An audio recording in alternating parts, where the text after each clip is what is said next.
Welcome to the MUFG Global Markets FX Week Ahead podcast with Derek Halpenny, Head of Research, Global Markets EMEA and International Securities. It's Friday 13th of March 2026, and joining Derek to pose some questions on the financial market themes for the week ahead is Andrew Mitola, Director in FX Corporate Risk Solutions in New York. This material is only intended for professional investors in jurisdictions in which its use is permitted under applicable laws, rules, and regulations. It has been produced for information purposes only and should not be construed as investment research or advice. MUFG EMEA disclaimers and disclosures can be located on our website. Hi, Andrew. How are you? Hey, Derek, I'm doing well. How are you? Yeah, not too bad. Not too bad. Good of you to join for this week's podcast. Thank you very much. Yeah, it's great to be speaking with you today. There is Indeed. certainly plenty to discuss. Yeah. Maybe a good place for us to start this week is in the Middle East. There's obviously a high level of uncertainty around how the conflict in Iran unfolds. Can you take us through the short-term scenarios that you've identified and what you expect the impact to be both for crude oil and the US dollar? Yeah, we thought this was a good exercise to not necessarily predict precisely what's going to happen, which of course is impossible, but just to give clients a gauge of the type of FX moves that potentially could unfold based on certain plausible scenarios and what that does to crude oil prices. We've ran kind of regression analysis work to extrapolate a kind of a standard FX move, if you want to call it that, where we've looked at moves higher in crude oil prices. And based on post-shale data, so from about 2013, 14, a 10% jump in crude oil prices equates to about a drop of 0.7% in euro dollar. And euro is actually the currency within the G10 space that performs worst. So if you take crude oil prices today, we're up about 40% from pre-conflict levels. So that would imply a drop in euro dollar of 2.8% to be precise. And if you look at the markets today, as we speak now, Andrew, euro dollar is down about 3%. So I think the first thing to say is that just based on the oil US dollar standard relationship in the post-shale US shale era, the dollar performance has been in or around what you would expect. Now, obviously, there's been swings, et cetera, but again, as we sit here, that's the conclusion. So that's the first thing to say. I think then going to scenarios, we've kind of laid out three scenarios. The best case scenario, obviously, is de-escalation pretty quickly. And when I say pretty quickly, we're now 2 weeks into the conflict. Pretty quick would be another week, 10 days, max 2 weeks. And then you get a cessation to the hostilities and some form of de-escalation. And in that scenario, we think, firstly, a kind of risk premium in crude oil will still be embedded into the price for some considerable period of time, certainly a number of months, maybe many months. And if we go with a range of $75 to $80 for Brent, with a midpoint of about 80, that would imply, we think, US dollar potentially being in a range of -1.5%, 2% to +1.5%, maybe a euro dollar range of 115 to 118. So in a de-escalation scenario, based on where we are today, we could see certainly some potential retracement of the dollar strength, but certainly not all of it. And that's the best case scenario. Scenario two is maybe we're already kind of moving into scenario two, but scenario two relative to one is basically investors saying, well, hang on a second. This isn't going to be a kind of a quick number of weeks type conflict. This could extend further. And investors start to push back the timing of the end of the conflict. And that obviously has consequences for crude oil supply expectations. And therefore, we go into a kind of a wider crude oil price range. And we've put that at $85 to $120 for Brent.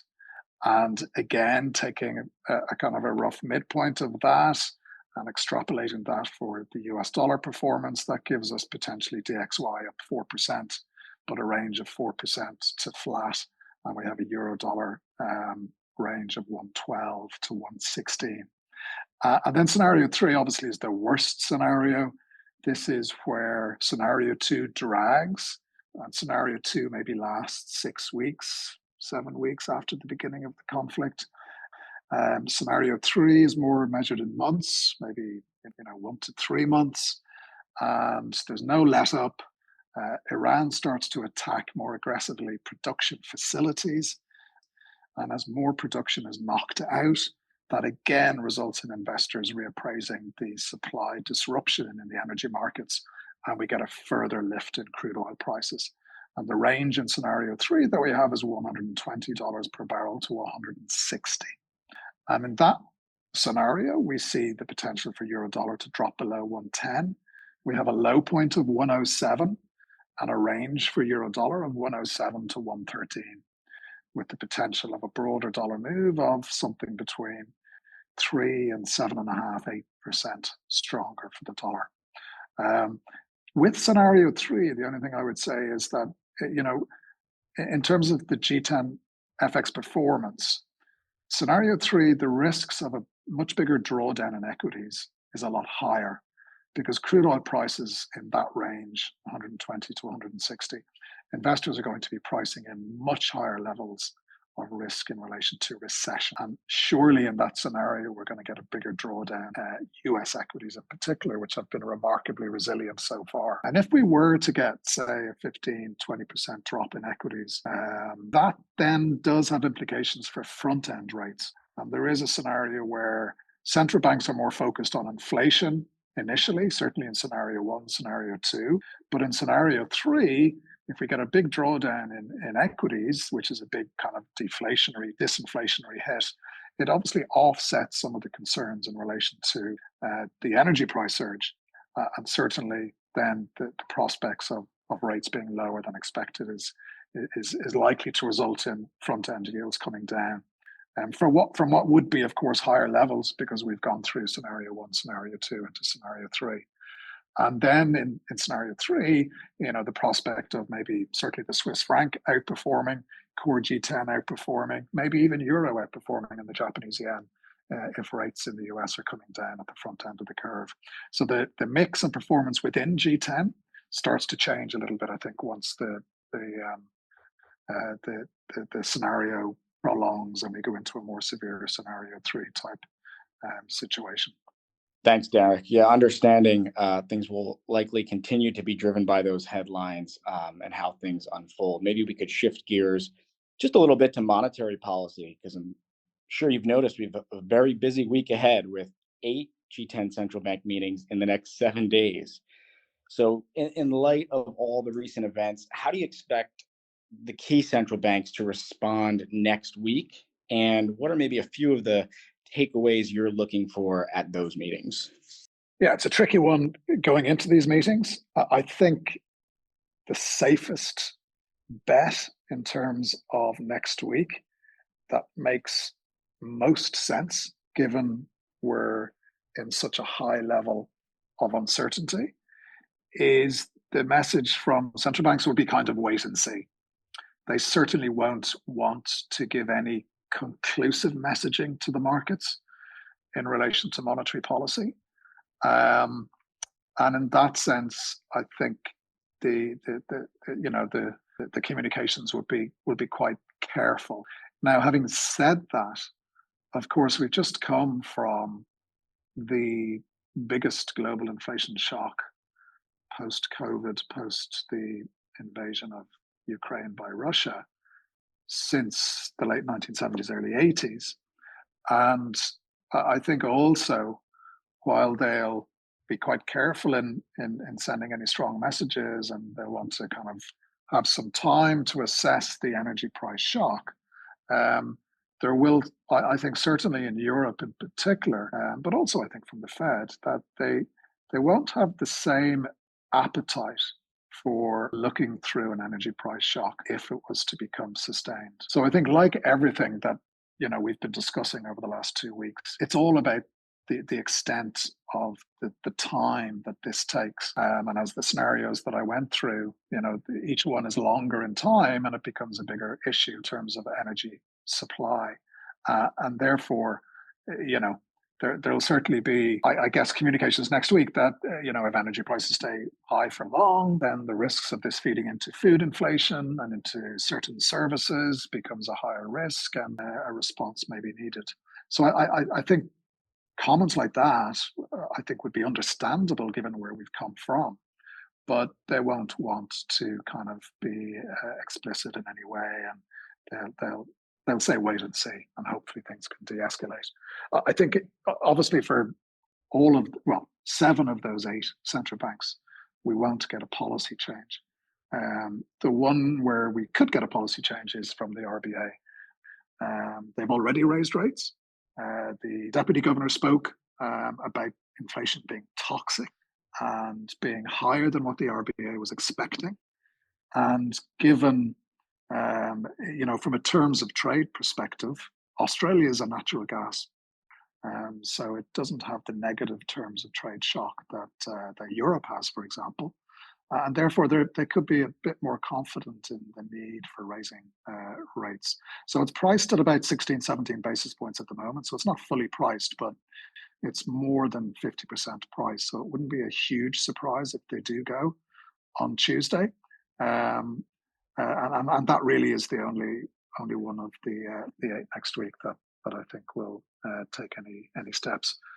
The BOJ is where pricing is, there's nearly 50 basis points of hikes priced, but that's quite similar to where we were before the conflict began, with the BOJ expected to raise rates twice this year. Again, Governor Ueda probably repeats the same message, that if things unfold as expected, we will be in a position to raise rates, but obviously how things unfold is a lot less clear now because of the crisis. So he too will be quite cautious, I think, in terms of messaging. Yeah, thanks, Derek. And on the BOJ and dollar yen, as we record, we're sitting just a hair below the 160 level. Can you just expand a little bit on what your baseline view for the pair is from here, and maybe where would you expect potential intervention to become a focus again? Yeah, definitely. It's been back in focus, I guess, in particular today, because dollar yen went through the level in which the Fed checked rates on the 23rd of January, which prompted a 7 big figure drop in dollar yen over a 3-day trading period. And we've also gone through today the high previously set on the 14th of January, which was 159.45.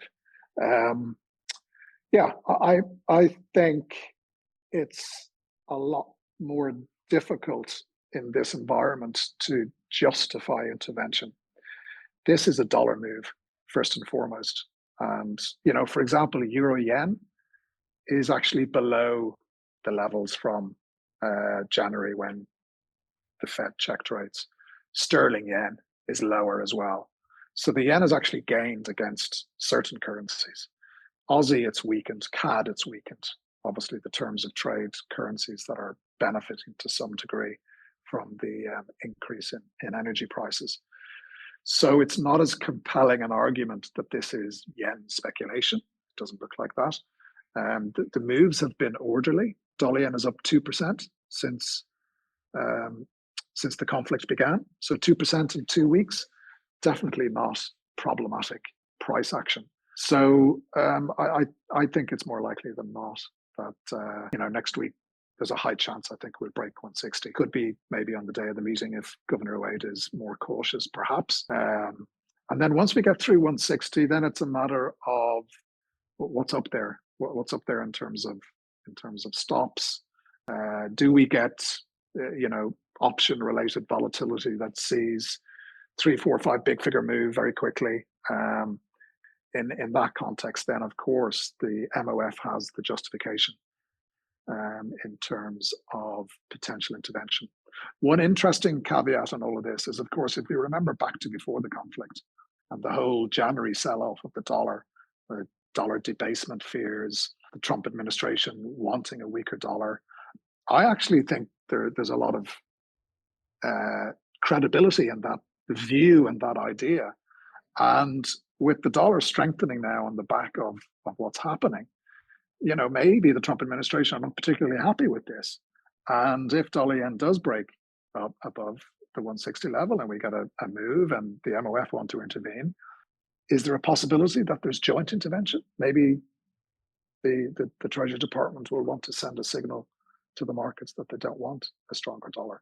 So it's a risk, and I think it's an interesting development if that was to take place, because that would be a very good way of the Trump administration signaling, we don't want this, we don't want a stronger dollar, which I think is something that is quite fundamental in certain members of the Trump administration. Steve Bannon is the most obvious example. Well, thanks, Derek. Really appreciate your insights as always, and we look forward to hearing from you again soon. Indeed. Thank you, Andrew, and have a good weekend. Thank you for listening to this MUFG Global Markets podcast. Rate, review, and subscribe. Contact your MUFG sales rep for more information. Come back next week for more insights from the Global Markets Research team.